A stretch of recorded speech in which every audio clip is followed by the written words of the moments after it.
Talk hard!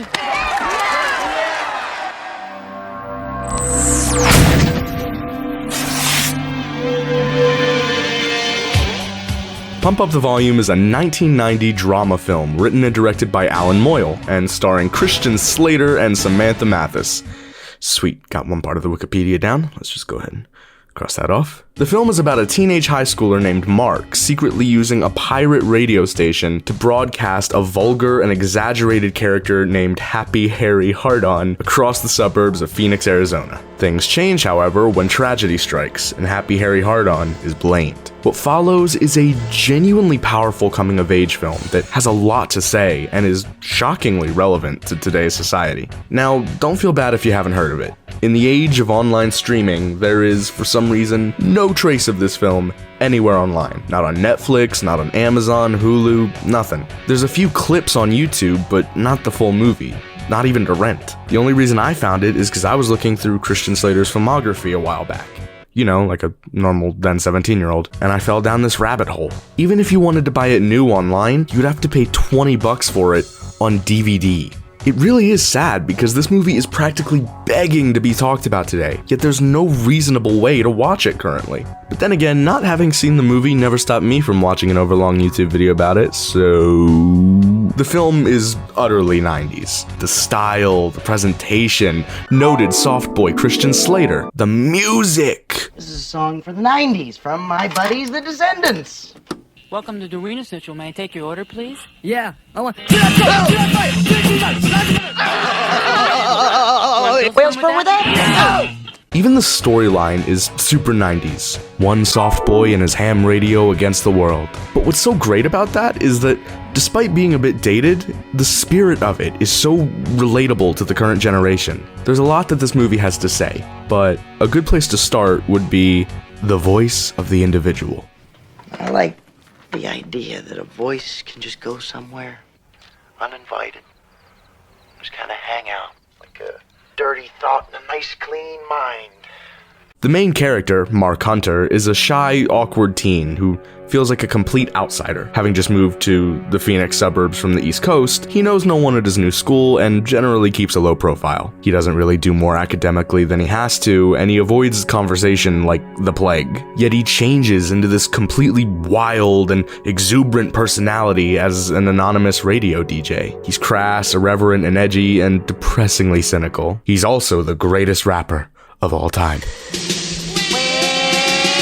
Chilling on the corner this one time, cool at the party and running line. Yet as the film goes on, we learn that all of his cynicism and gallows humor, it's all just his way of coping with societal expectations, systemic oppression, and ageism, essentially, as it pertains to teenagers, perpetuated by corrupt authority figures that Mark feels powerless against. Okay, those are a lot of heavy words for a 90s flick starring Christian Slater, but it's true. His parents, both being traditional middle-class adults with middle-class ideologies, as well as the strict and, as we later learned, corrupt school staff, all impose this idea of conformity and subordination on Mark and the rest of the film's teenage populace. So Mark, in a unique position with the technology available to him, acts out against this repression and responds by broadcasting this vulgar, horrifically politically incorrect character across the airwaves for whoever's listening, which winds up being quite a number.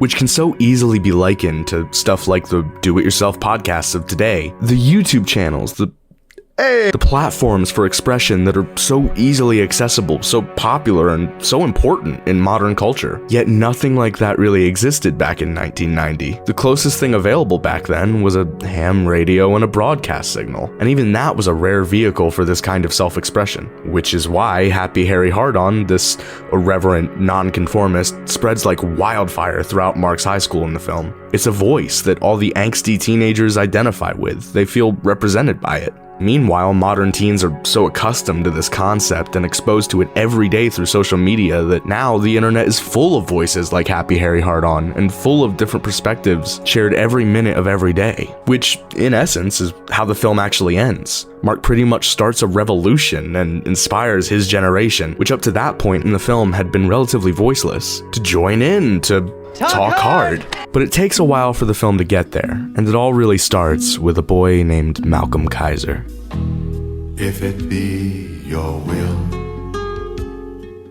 Malcolm Kaiser is part of that voiceless generation. The first time we see Malcolm is during the opening credits, sitting alone on the bus just staring out the window. The next instance, we don't see him, but we see a letter being typed to Harry. See, Mark has it set up so that people can write to the Harry character. He receives the letters and he reads them on air. That's where this whole talk hard mantra comes from, as fellow high schooler and avid listener Nora, who eventually becomes the romantic interest in one of the cutest 90s couples ever put to script, sends suggestive, edgy poems for Harry to read, one of which contains the phrase, "Jam me, jack me, push me, pull me, talk hard," which, after reading, is when Mark then muses over the idea of a voice's power. The kind of power that Malcolm doesn't feel as though he has, which is why he's writing to Harry threatening suicide and hesitating to even finish typing the sentence.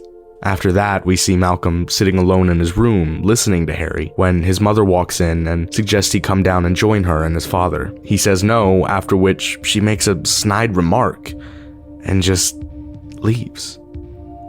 Mark then reads the letter on air.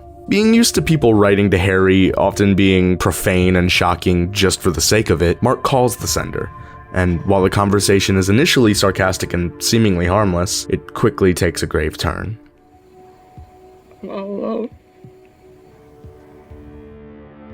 Despite Mark trying to help and relate to him, he hangs up, and we don't find out until the next day when it's announced that a fellow student by the name of Malcolm Kaiser took his own life. I think what makes this so heartbreaking and gut-wrenching isn't just that a high schooler committed suicide, but that we are only shown brief glimpses of Malcolm up until this point. It's genuinely heart-wrenching and such an honest depiction of depression and isolation. Mark feels every ounce, every pound of the weight of the situation and the immense guilt that comes along with it. He almost ends the broadcast for good, taking responsibility for what's happened, before bursting back onto the airwaves and tackling the situation in the only way he knows how. You hear about some kid did something stupid, something desperate. What possessed him? But the terrible secret is that being young is sometimes less fun than being dead.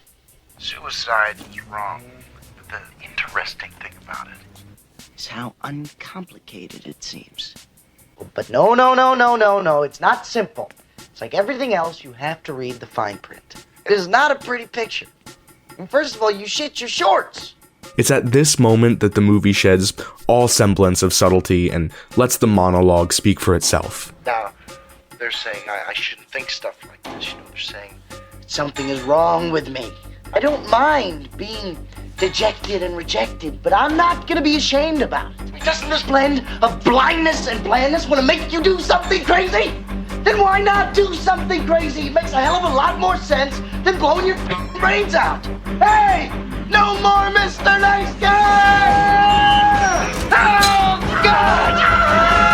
The energy and the sheer passion of this scene is so beautiful, confronting something so horrific and flipping it on its head to advocate for action instead of surrender is incredibly powerful. The film somehow balances both the wacky, crude comedy of Happy Harry Hard-On and the taboo topic of teen suicide and the realities of it so earnestly. If they just played the audio of this scene, if they just played the unedited "No more Mr. Nice Guy" speech in a gym, everyone in there would be ripped by the time it ended, because there's so much passion behind it. There's so much raw emotion, and it's just so uplifting, especially for a younger generation in which depression, anxiety, and this feeling of powerlessness is heartbreakingly universal. And I say this from experience.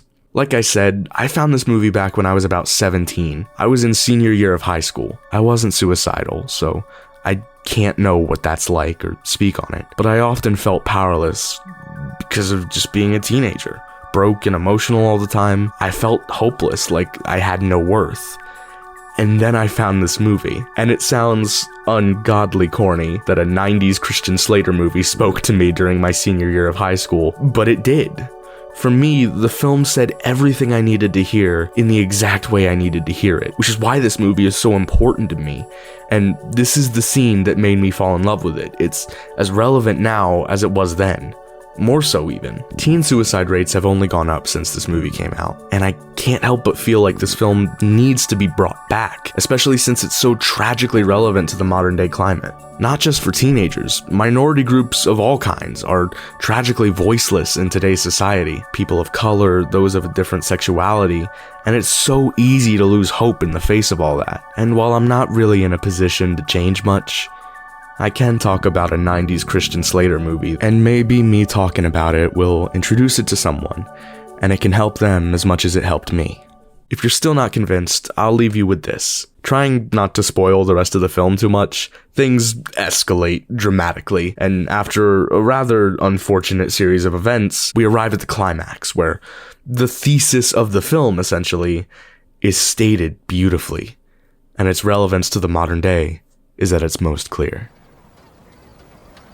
Listen, we're all worried. We're all in pain. That comes with having eyes, with having ears. But just remember one thing. It can't get any worse. It can only get better.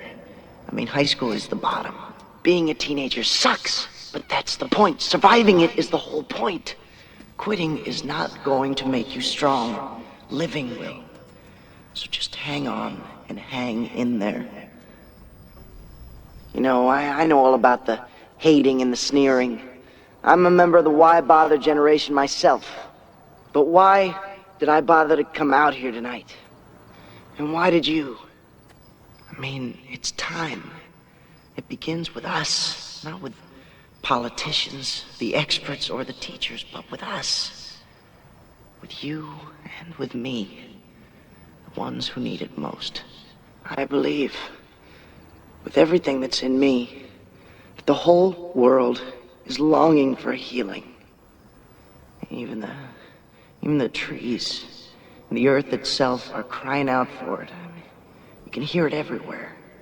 It's the same kind of healing I desperately needed and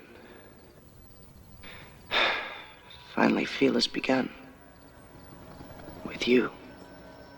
It all comes back to that theme of the voice of the individual, the importance of it, and the call to action, not surrender, that I feel is so relevant today. We're heading into a new age, literally and figuratively. A lot of things are up in the air right now, and I don't think I'm alone in being scared or worried about where we're all going. But the main thing I took away from this film, and what I think anyone who may feel needs to hear, is that you have a voice. Use it, and talk hard.